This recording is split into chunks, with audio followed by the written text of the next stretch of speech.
주보 일면글을 먼저 같이 보겠습니다.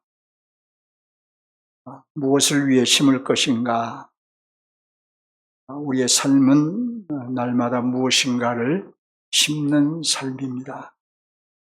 우리가 무엇을 심든 심는 대로 거두는 것은 자연의 법칙입니다. 콩을 심으면 콩을 거두고 팥을 심으면 팥을 거두듯이 육체를 위해 심으면 육체를 위한 것을 거두고 영혼을 위해 심으면 영혼을 위한 것을 거둡니다. 우리는 무엇을 위해 심어야 할까요? 우리는 이원론을 거부합니다. 육체는 악한 것이고 영혼은 선한 것이라는 생각은 잘못된 것입니다. 우리가 육체를 입고 있는 한 육체를 위해서도 심어야 합니다. 문제는 영혼을 위해서는 심지 않고 있다는 것입니다. 육체를 위해서는 온 힘을 다해 심으면서 영혼을 위해서는 흉내만 내고 있다면 그건 반드시 시정해야 할 것입니다. 돈도 많이 버십시오. 건강을 위해 운동도 열심히 하십시오. 자신의 행복과 자녀들의 행복을 위해 기도하십시오. 육체에 필요한 것이 있다면 언제든지 하나님께 구하십시오. 하지만 육체를 위한 것만 구하지 말고 하나님의 나라를 위해서도 더 많이 구하십시오. 육체를 위한 것을 마음 중심에 두지 말고 하나님의 나라를 마음 중심에 두십시오. 우리는 무엇이든 마음 중심에 있는 것을 먼저 구하고 그것을 얻기 위해 힘쓰게 됩니다. 우리 함께 영혼을 위해 더 많은 것을 심지 않으시렵니까? 우리의 본성상 육체를 위해 심는 것은 의식하지 않아도 열심히 심게 될 것이니 이제는 영혼을 위해 무엇을 심을지 더 많이 의식하고 더 많이 노력하십시오. 신앙 성숙을 위해 심고 인격 성장을 위해 심고 영혼 구원을 위해 심으십시오. 심으시기 바랍니다.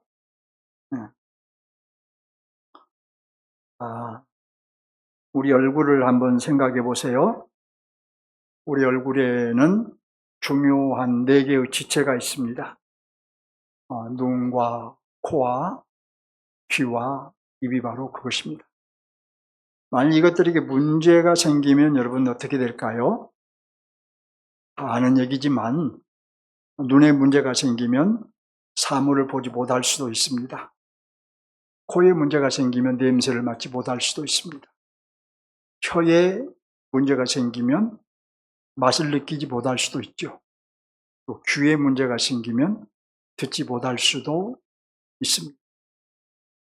하나님은 교회를 세상에 두시고 사명을 주셨어요. 눈과 코와 귀와 입이 우리의 몸에 얼굴에 붙어 있으면서 사명을 가지고 있듯이 하나님께서는 교회를 우리를 세상에 두시고 사명을 주셨습니다.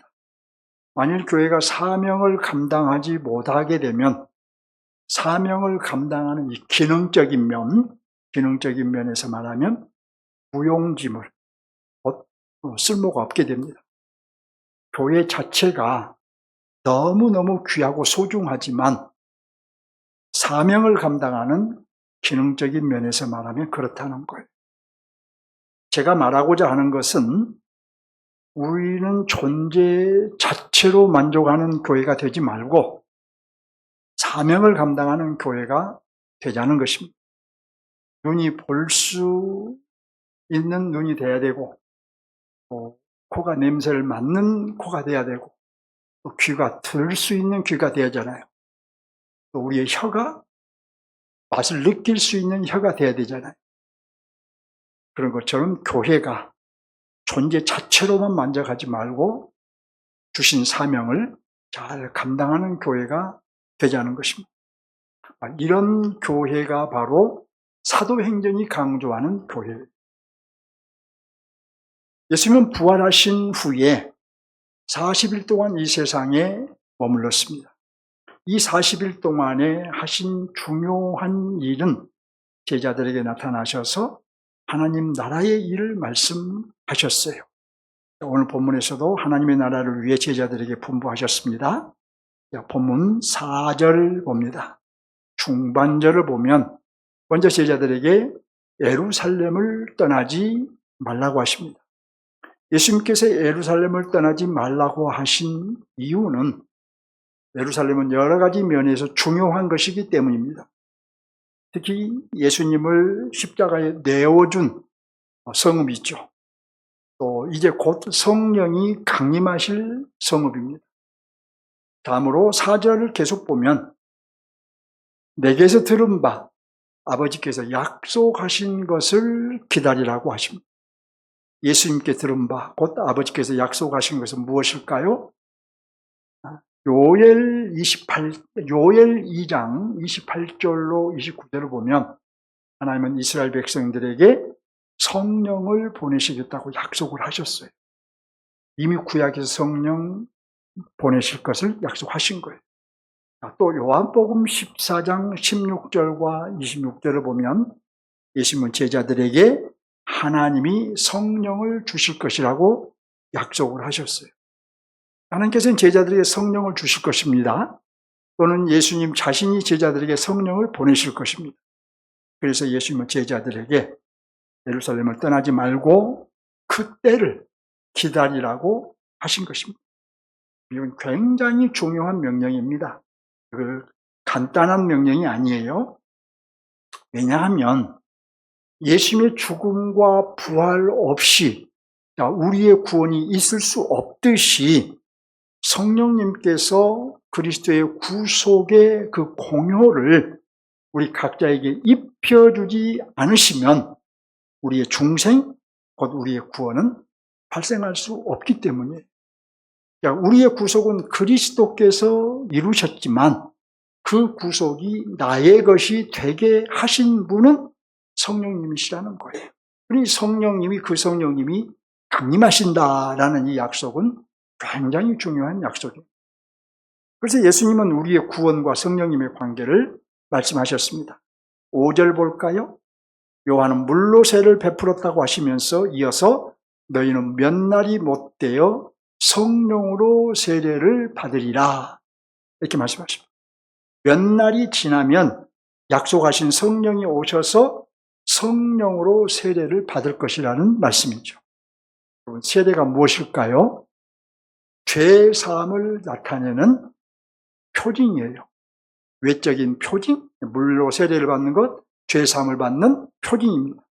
세례요한이 물로 세례를 베풀었던 것도 죄 사함의 표징이었던 거예요.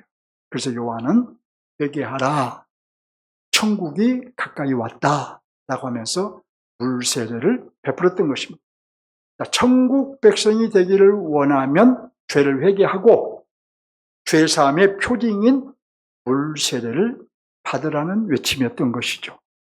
하지만 성령님이 오신 후에는 성령 세례가 죄 사함의 내적인 표징이 되는 거예요. 물 세례는 외적인 표징이라고 말한다면 이제 성령 세례는 내적인 표징이 되는 겁니다. 그래서 예수님도 본문에서 이제 곧 성령으로 세례를 받으리라고 하신 거예요. 그런데 그리스도가 오신 후에 받은 이 성령 세례는 죄 사함의 표징, 내적인 표징을 넘어서 그리스도와의 연합됨을 의미합니다. 성령 세례를 받는다는 그리스도와 연합된다는 거예요. 그래서 성령 세례 또는 그리스도와 연합됨이 없이는 구원이 없는 거예요. 그러면 어떻게 성령 세례를 받을 수 있을까요? 우리는 성령 세례를 다 받아야 구원을 받는 것인데 어떻게 성령 세례를 받느냐는 거예요. 오늘날 성도들도 이제 목사를 통해서 물 세례를 받습니다. 하지만 우리에게 더 중요한 것이 뭐냐면 물세례보다 더 중요한 것은 뭐냐면 예수 믿음으로 받게 되는 성령 세례예요. 예수 믿음으로 받게 되는 성령 세례. 물세례는 목사가 물로 안수를 하고 세례를 줘요. 그런데 성령 세례는 예수 믿음으로 받는 거예요. 예수 그리스도를 정확히 그리고 확실하게 믿음으로 성령 세례를 받는 거예요. 어떤 이들은 성령 세례를 별도로 받아야 한다라고 가르치면서 성령 세례를 받기 위해서 상당히 애를 많이 써요. 그런데 예수님을 인격적으로 믿고 거듭날 때에 성령 세례를 받은 거예요. 바꿔 말하면 예수를 믿고 예수를 인격적으로 만나 믿고 거듭남이 성령 세례를 받는 것이다. 이렇게 이해를 잘 하셨으면 좋겠어요. 예수님께서 성령 세례를 받으라고 하시자 제자들은 그 의미가 무엇인지 곰곰이 생각하게 됐습니다. 왜냐하면 제자들은 그때까지 성령 세례라는 말을 들어보지 못했거든요. 요한의 물 세례만 보고 들었지 성령 세례라는 말을 듣지를 못했어요. 그런데 예수님께서 성령 세례를 말씀하시니까 그 말이 무슨 말일까? 왜 생전 듣지도 못한 얘기를 예수님께서 하실까? 분명 무슨 특별한 의미가 있을 거야. 곰곰이 생각을 했지 않겠어요? 아마도 제자들은 자기들끼리 이런 의미가 아닐까? 저런 의미가 아닐까? 서로 토론을 하면서 그래서 자기들끼리 의견을 모아서 정리를 했을 것입니다. 그래, 아마 이런 의미일 거야. 그래서 예수님께 그럼 한번 이 말의 의미가 성령 세례의 의미가 뭔지 한번 여쭤보자 하고 기회를 엿보고 있었어요. 자, 그럼 그들은 어떤 의미로 이해를 했을까요? 예수님이 제자들과 함께하는 시간을 가졌습니다. 제자들과 아마도 식사를 함께하는 시간을 가진 것으로 보여요. 제자들은 지금이 기회다 싶어서 예수님께 여쭈었습니다. 6절이 나와요. 그 얘기. 예수님 여쭈기를 주께서 이스라엘 나라를 회복하심이 이때니까 이렇게 여쭈었어요. 제자들은 이런 의미로 여쭌 거예요. 주님께서 로마 정부로부터 이스라엘을 해방시키실 때가 드디어 이르렀나이까? 주님께서 이스라엘을 해방시켜 다윗 왕국과 같은 나라를 세우시고 그 나라의 왕으로 등극하실 때가 지금이옵니까? 이렇게 물었어요.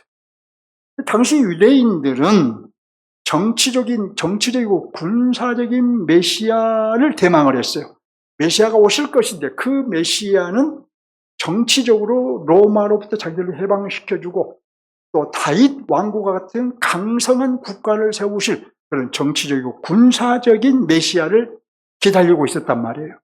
제자들도 마찬가지, 제자들도 유대인들이니까요.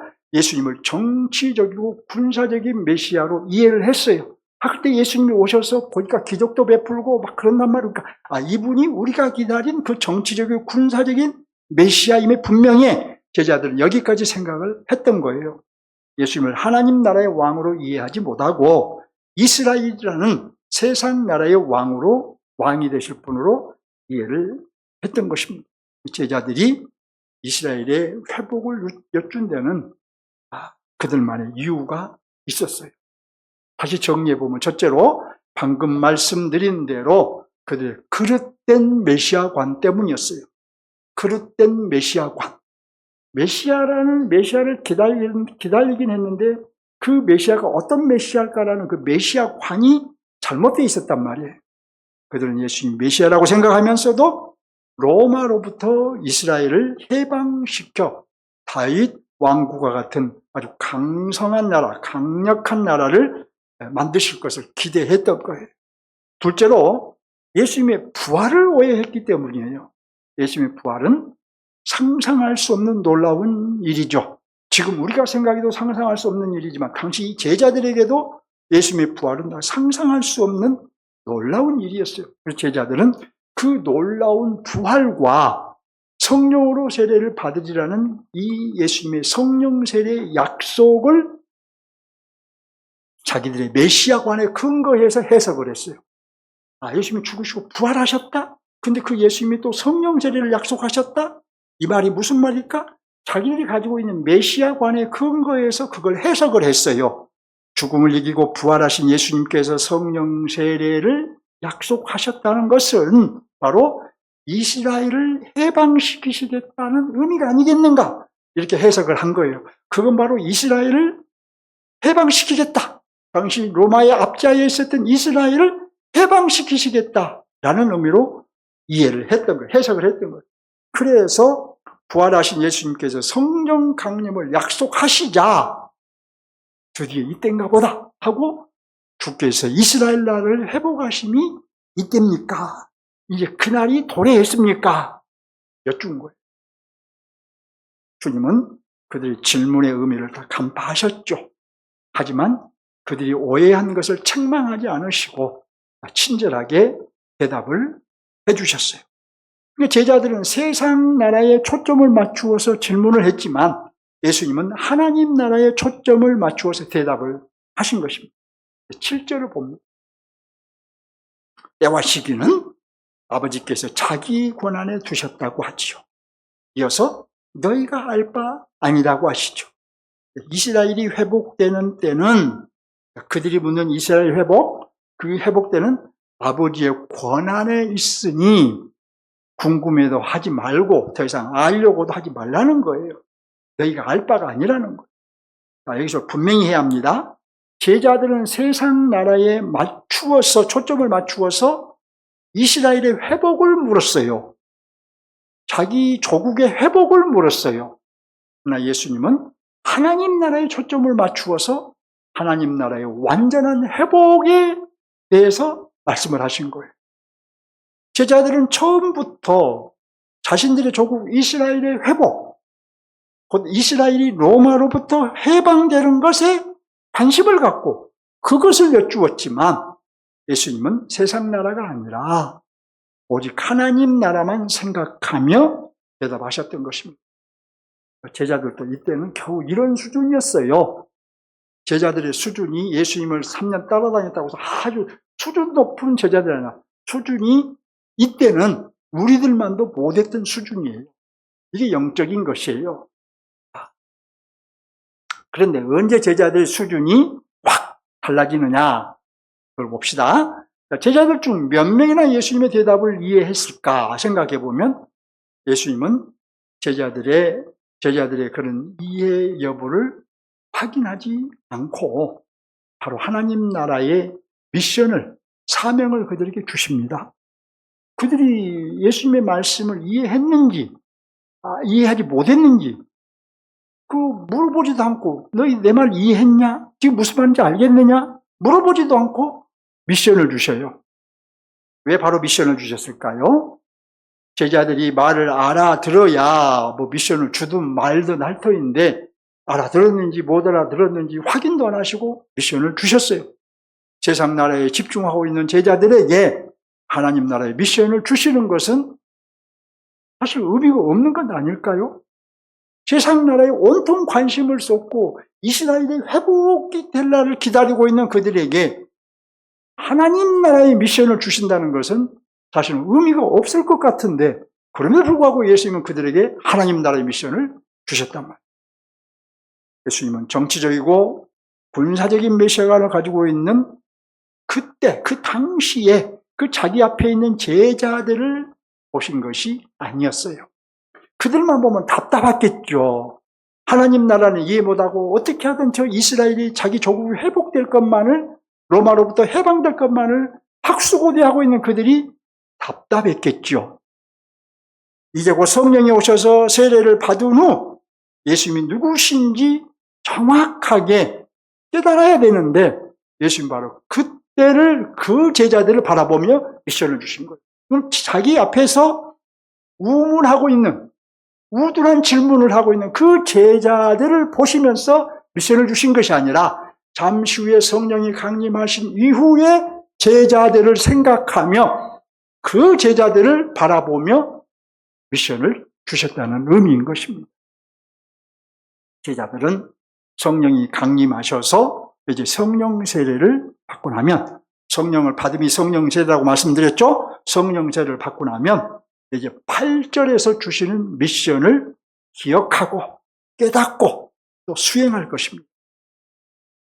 그래서 지금은 제자들이 예수님의 말씀을 알아듣지 못해도 장차 성령이 오신 후를 생각하며 그때는 제자들이 다 깨닫고 이해할 것이니까 그때를 내다보며 제자들에게 미션을 주셨다는 말인 것입니다. 무슨 미션을 주셨나 볼까요? 보면 8절을 자세히 살펴봅니다. 본문 8절은 이 사도행전의 핵심 구절이에요. 사도행전의 핵심 구절. 먼저 오직 성령이 너희에게 임하시면 이라고 하죠. 오직 성령이 오셔서 성령을 받게 되면, 성령이 오셔서 너희가 성령을 받게 되면, 또 성령이 오셔서 너희가 성령 세례를 받게 되면 이 말이죠. 다음으로 너희가 권능을 받고 라고 하시죠. 성령이 오셔서 제자들이 성령을 받으면 성령의 능력을 받을 것을 분명히 하신 거예요. 성령이 오시면 그냥 물세례 받을 때하고 그런 상태가 아니라 성령을 받으면 성령의 능력을 받을 것이라는 것을 분명히 말씀하신 거예요. 성령을 받은 사람은 원칙적으로 성령의 능력도 받은 거예요. 우리가 성령을 받았으면 우리도 원칙적으로 다 성령을 받은 거예요. 그 다음을 보시기 바랍니다. 예루살렘과 온 유대와 사마리아와 땅끝까지 이르러 무엇이 되리라고 하신가요? 네, 무엇이 되리라고요? 내 증인이 되리라고 하시죠. 성령이 오셔서 성령을 받으면 성령의 능력을 힘입어서 예수님의 증인이 되리라고 말씀하신 거예요. 예수님의 증인이 되리라 하면 예수님의 죽음과 부활을 증언하는 증인이 되리라는 뜻이죠. 하나님 나라를 증거하는 사람들이 되리라는 뜻이에요. 결국 부활하신 예수님은 제자들에게 하나님 나라의 미션을 주신 거예요. 내 증인이 되리라. 예수님의 죽음과 부활을 증언하는 증인, 하나님의 나라를 전포하는, 증거하는 증인, 하나님 나라의 미션을 주신 거예요. 성령과 하나님 나라의 미션은 불가분의 관계인 것입니다. 자, 그런데 여러분, 이때 당시 제자들의 마음에는 하나님의 나라가 없었어요. 하나님의 나라가 그들 마음에 하나님의 나라가 없었어요. 그저 조국 이스라엘이 로마로부터 해방되어 다윗 왕국과 같은 나라를 세우는 것, 그것만을 생각을 하고 있었어요. 그렇다고 제자들이 또 이스라엘의 독립운동가들도 아니었어요. 다만 부활하신 예수님께서 이스라엘을 해방시키실 것이고, 제자들 생각에 따라서 자기들은 해방된 나라에서 그동안 예수님을 따라다니면서 함께 했으니까 이제 해방된 나라에서 한 자리 하겠지, 한 자리 주시겠지, 이런 것을 바라보며 생각하고 있었던 거예요. 그래서 제자들은 6절을 다시 보면 주께서 이스라엘 나라를 회복하심이 이때니까 이제 드디어 예수님 당신께서 이스라엘을 회복하실 것이고, 그렇다면 우리도 그때 가서 한 자리 할 날이 지금입니까? 이런 의미로 물은 거예요. 세상 나라의 회복에 대해서 여쭌 거예요.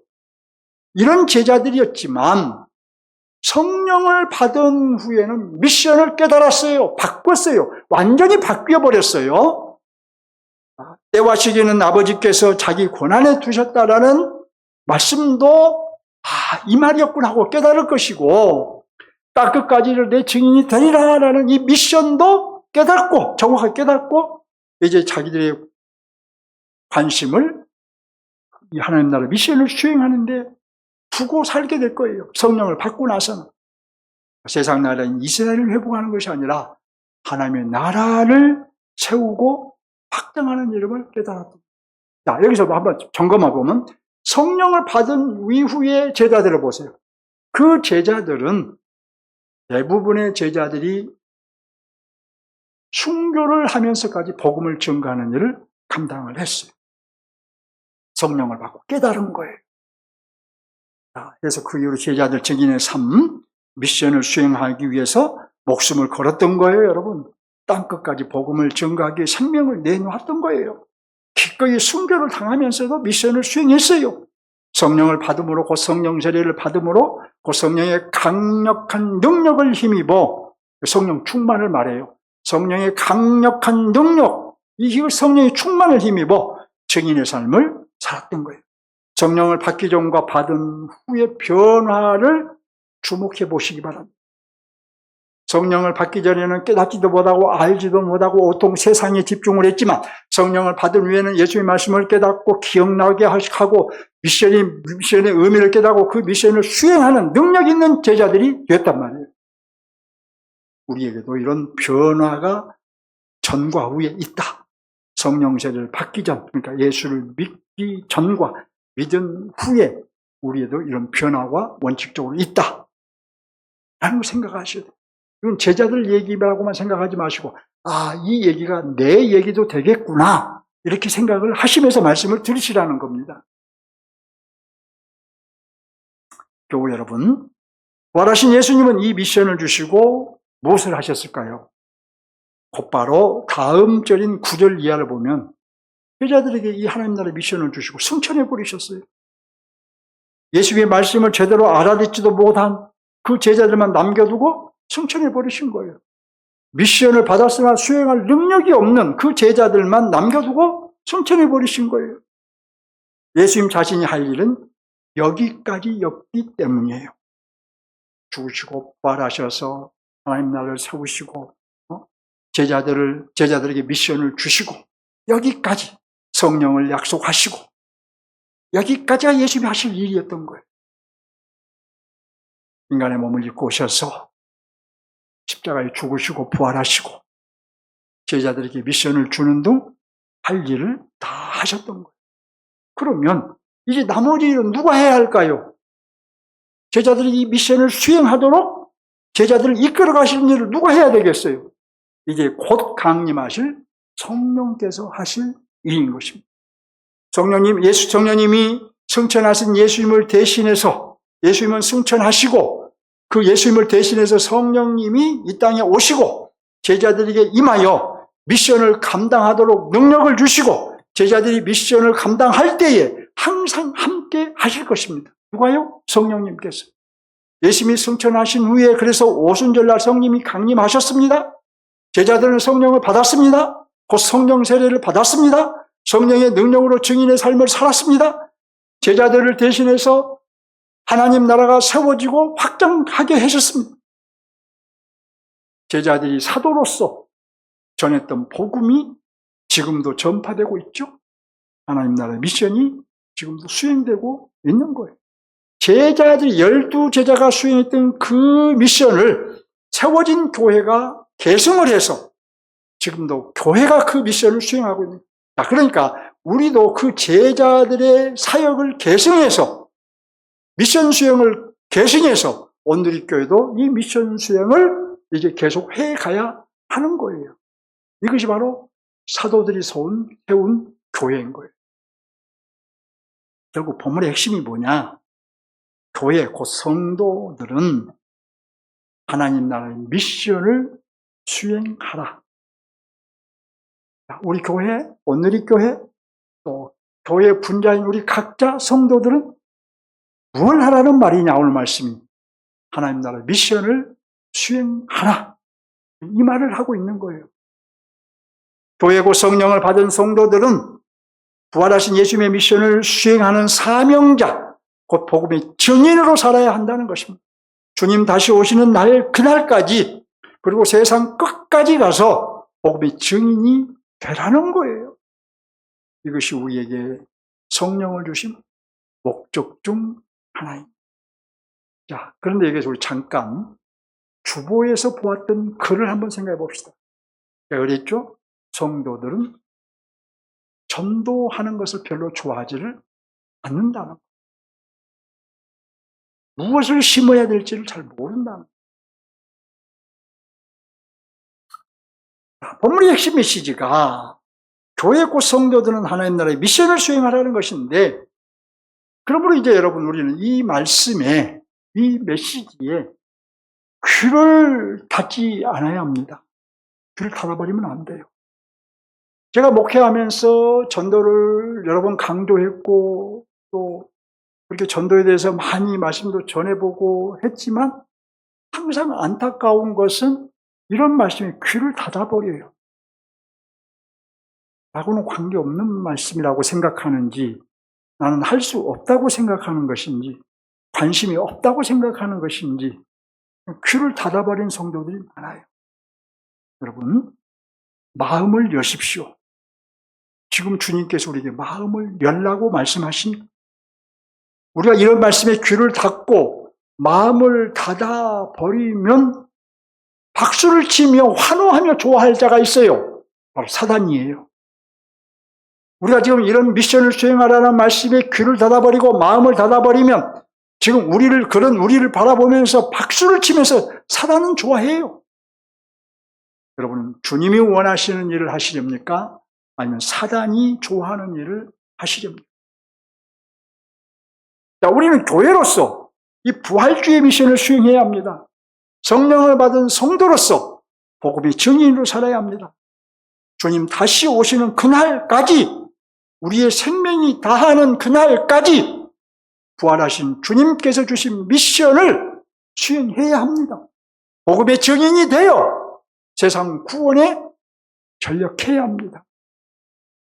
그러므로 여러분의 귀를 닫으면 안 된다는 거예요. 여러분의 마음을 닫아버리면 안 됩니다. 이미 사망에서 구출받은 성도로서, 이미 죽음에서 구원받은 성도로서, 이미 성령을 받은 성도로서, 하나님 나라의 군사로서 우리의 생각과 의식을 바꾸셔야 돼요. 성도들의 일반적인 의식, 주일날 예배만 드리는 것은 충분하다. 나는 주일날 예배 드리면 잘하고 있는 거예요. 거기에 나가서 내가 좀 여러 가지 신행도 행하고 있으면 잘하는 거예요. 예배만 잘 드리면 성도로서 할 일을 다 했다고 생각합니다. 과연 여러분, 이런 생각과 의식이 맞는 것일까요? 하나님은 우리의 예배를 기뻐하시지만 예배만으로 충분하다고 말씀하지 않으십니다. 세상을 창조하신 목적이 있기 때문이에요. 세상에 아들을 보내신 목적이 있기 때문이에요. 아들을 십자가에 내어주신 목적이 있기 때문이에요.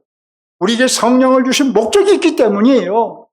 그 목적은 뭐냐? 그 목적은 바로 죽어가는 영혼을 살리라는 거예요. 죽어가는 영혼을 살려서 주의 백성들을 삼아서 첫 창조 때에 목표하셨던 하나님의 나라를 이루라는 거예요.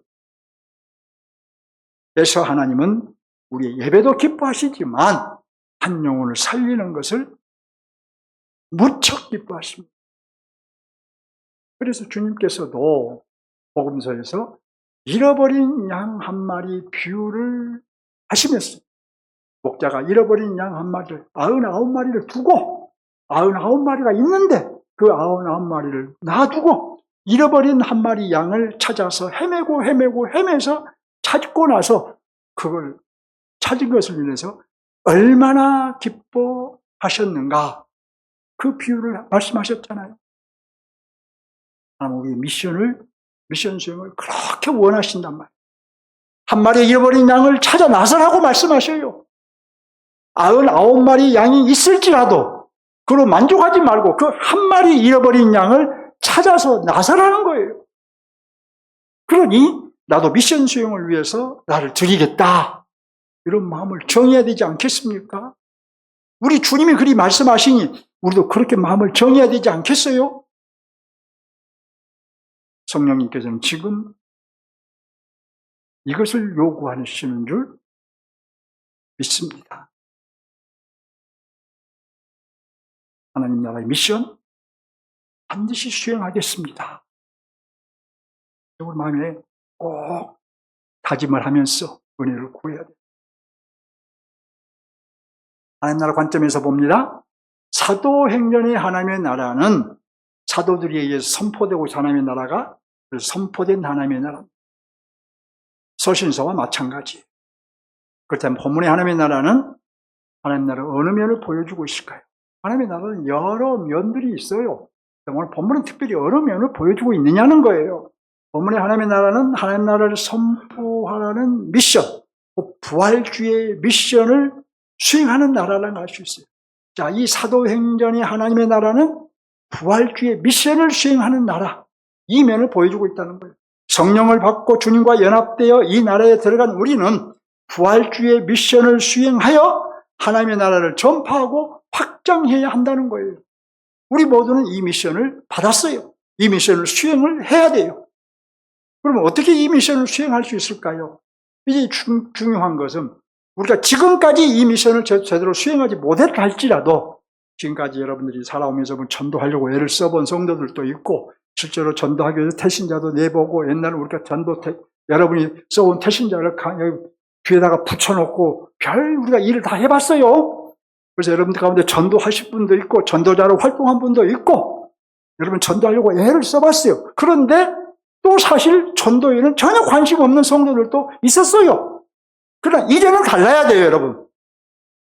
그렇기 때문에 어떻게 미션을 수행할 것인가? 가장 중요한 것이 있어요. 바뀌어야 될 것이 하나 있단 말이에요. 그게 뭐냐? 이것이 바뀌지 않으면 안 되는 것이, 못하는 것이 있어요. 그게 뭐냐? 우리의 생각이에요. 전도에 대한 우리의 생각, 전도에 대한 우리의 입장, 이걸 바꿔야 돼. 수정해야 돼. 전도에 대한 성도들의 생각이 뭡니까? 여러분의 생각이 뭡니까? 전도는 참 어려운 일이에요. 전도는 가장 어려운 일 중에 하나야. 그래서 우리가 가장 싫어하는 단어가 전도라는 단어예요. 지금 여러분 중에도 전도 설교를 하니까 별로 은혜가 안 된 분이 있을 거예요.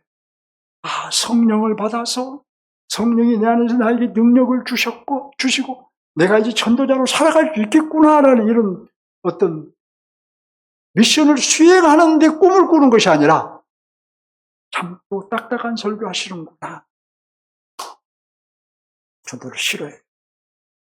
이것은 누가 좋아하는 것이다? 누가 좋아하는 거예요? 사단이 좋아하는 것이다. 왜 하나님의 자녀가 사단이 좋아하는 일을 해야 됩니까? 왜 구원받은 성도들이 저 사단이 원하는 일을 해야 됩니까? 하나님은 우리가 전도라는 말을 좋아하기를 원하시고 실제로 전도하며 살기를 원하십니다. 이것은 성령을 주신 목적 중 하나예요. 우리에게 성령을 주셔서 우리를 구원해서 우리가 하나님을 아빠라고 부르게 하신 것도 목적이지만 우리에게 이 전도자로 살라는 것도 성령을 주신 목적 중에 하나라는 거예요. 그런데 우리는 전도에 대한 우리의 생각 짚어봐야 되겠죠? 여러분이 전도에 대한 생각이 어떠한지 돌아봐야 되겠죠? 그리고 하나님이 원하시는 그리스도인으로 한 걸음 나가야 할 거예요.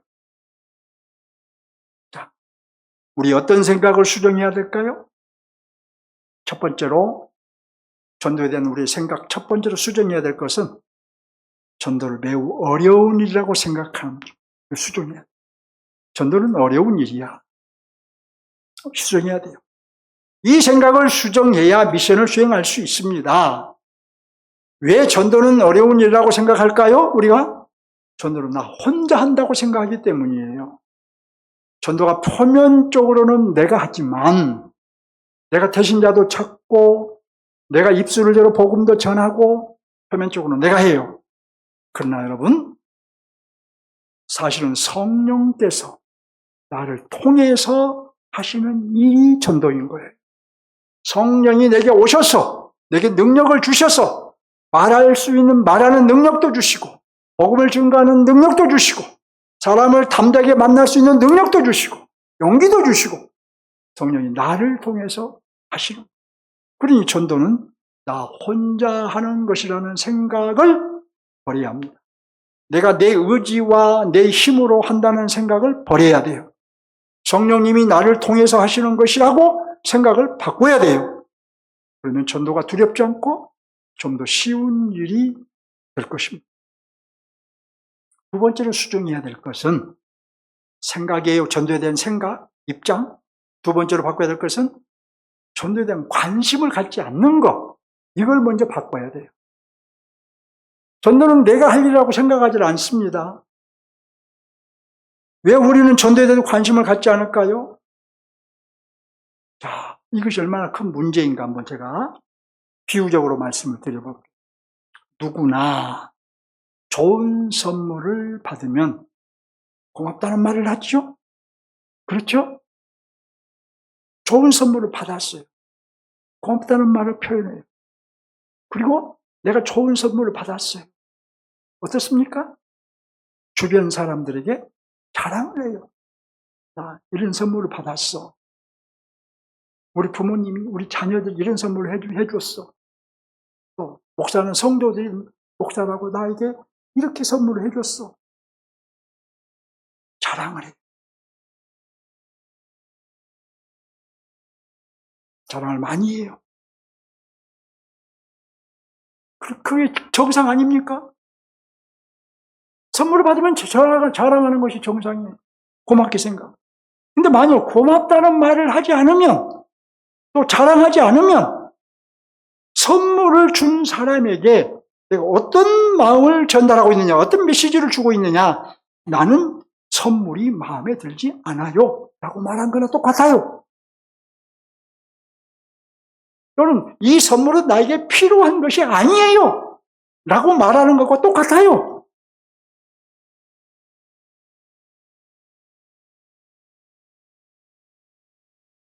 여러분, 우리의 구원, 영생은 하나님이 주신 우리 최고의 선물입니다. 믿으십니까? 이보다 더 크고 아름답고 귀한 선물은 없어요. 아직 감동이 없습니까? 하나님 주신 선물 감동이 없어요? 구원에 대한 감격이 없어요? 그렇다면 여러분, 우리 함께 63빌딩 옥상으로 한번 올라가 봅시다. 63빌딩 옥상 한번 올라가 보세요. 상상해 보세요. 지금 저와 여러분이 63빌딩 옥상으로 올라갔습니다. 자, 상상해 보세요. 그리고 이제 거기에서 저 아래를 한번 바라보세요. 아찔하죠? 그런데 거기에서 저 아래 정도가 아니라 우리가 비명을 지르면서 저 땅으로 떨어지는 거 한번 생각해 보세요. 저 아래 땅으로 떨어집니다. 떨어져 보세요. 상상해 보세요. 자, 이제는 한 걸음 더 나가서 유황불이 활활 타오르는 지옥에 내가 순식간에 떨어지는 모습을 한번 상상해 보세요. 야, 꿈이다 생각하고 한번 떨어져 보세요. 유황불에. 끔찍하지 않나요? 두렵지 않나요? 우리의 구원과 영생은 바로 그런 상태에서 구출받은 거예요. 활활 타오르는 유황불에 던져질 수밖에 없는, 자, 계시록에서 우리가 그 최종 심판을 받고 유황불못에 떨어질 수밖에 없는, 그곳에 우리는 떨어질 수밖에 없는 존재였지만 거기에서 우리를 구원해 주신 것이 구원이에요. 거기에서 우리를 구출해 주신 것이 구원이에요. 이런 구원과 영생을 혼자만 간직하고 있어요. 서랍 속에 넣어두고 있어요. 그렇다면 그는 하나님께 어떤 메시지를 지금 주고, 나를 구원하신 하나님께 지금 뭐라고 말하고 있는 건가요? 나의 구원 곧 영생이 별로 대단하지도 않는 것이고, 그래서 하나님께 별로 감사하는 마음도 없다는, 이런 지금 내가 말을, 이런 메시지를, 이런 마음을 하나님께 지금 전달하고 있지 않나요? 정말 감사하면 하나님 감사합니다. 정말 그 구원이 소중하다면 이제 내가 그 구원을 내가 혼자 호주머니에 넣어놓고 있지 않고 서랍 속에 넣어두지 않고 누군가에게 그걸 말해야 되지 않겠어요? 이 땅에서 여러분, 제가 여러분이 한번 심각한 질병에, 전에 한번 예를 들었죠. 심각한 질병에 걸렸다고 생각해 보세요. 이 의원도 찾아가고 저 의원도 찾아가고 이 대학병원 저 대학병원 가봤는데 병명도 안 나와, 고쳐지지도 않아. 그래서 약도 없어. 그런데 누군가가 당신 저 산골 어느 저 지리산 어디에 가면은 이런 사람이 있는데 그 사람을 찾아가봐. 나도 그 사람을 찾아가서 당신과 같은 질병을 고쳤어. 그래요. 지푸라기도 잡는 심정으로 그 지리산 어딘가를 찾아갔어요. 그래서 그 명의를 만났어. 그 명의를 만나다가 치료를 받았어요. 행복하겠죠? 좋겠죠? 여러분이 지금 그 상태라고 생각해 보세요. 그런데 내가 고침받고 살아가다가 또 누군가 한 사람을 만나요. 그 사람이 나하고 똑같은 질병을 앓고 있는 사람이에요. 나하고 똑같은 질병을 앓고 그 사람도 이 병원 저 병원 찾아다니고 돈 있는 대로 다 쓰고 탕진하고 그렇게 있어요. 그러니까 여러분 그 사람 보고도 모른 척 하겠습니까? 그런 사람 보고도 모른 척 할 사람이 있어요? 붙잡고 사정을 해서라도 나도 당신과 같은 질병을 2년 전에 3년 전에 알았는데 내가 이 명의를 만나고 나서 내가 이렇게 나서 당신 보다시피 내가 이렇게 건강하게 살아가고 있어. 그러니 당신도 그 명의를 찾아가 보시오. 빨리 찾아가 보시오. 당신 그 사람을 만나면 살 것이오. 말하지 않겠어요? 반드시 말할 거예요. 말하지 않는 사람은 이상한 사람이에요.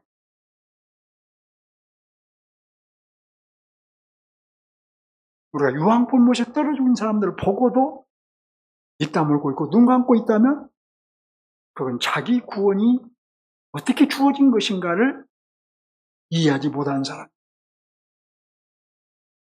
그런 영적인 구원에 대한 감정이 없는 사람. 여러분, 과연 우리의 구원이 시시한 것인가요? 네. 그렇게 가치 없는 것인가요? 여러분, 우리는 지금 제가 목사로서 지금 여러분을 책망하는 것이 아니에요. 저도 여러분들은 성령께서 우리를 책망하고 계셔요. 저도 책망을 받아야 되고 여러분도 책망을 받고 있는 줄 압니다. 목사는 말씀을 전하니까 여러분에게 리얼하게 말하면서 설명하고 전달하고 있을 뿐이지 이것은 성령께서 목사인 저를 책망하신 말씀이고 성도인 여러분들을 책망하시는 말씀이에요.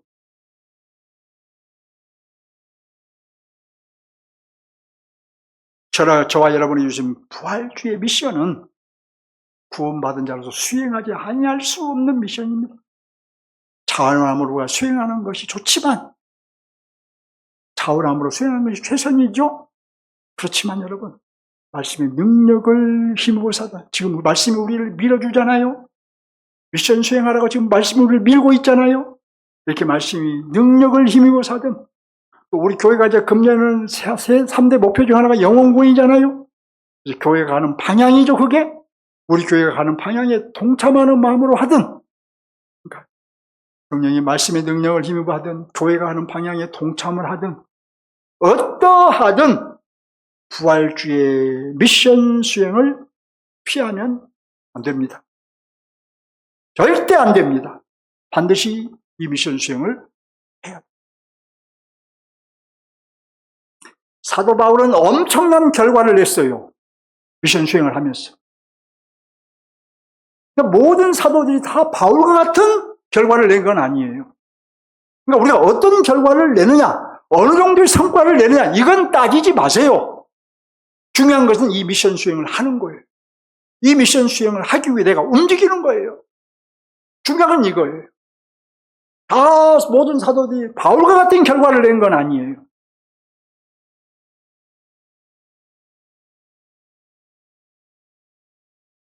교회 여러분, 한번 우리 잠시 눈을 감아 봅시다. 눈을 감으세요. 생각과 마음을 모아보세요.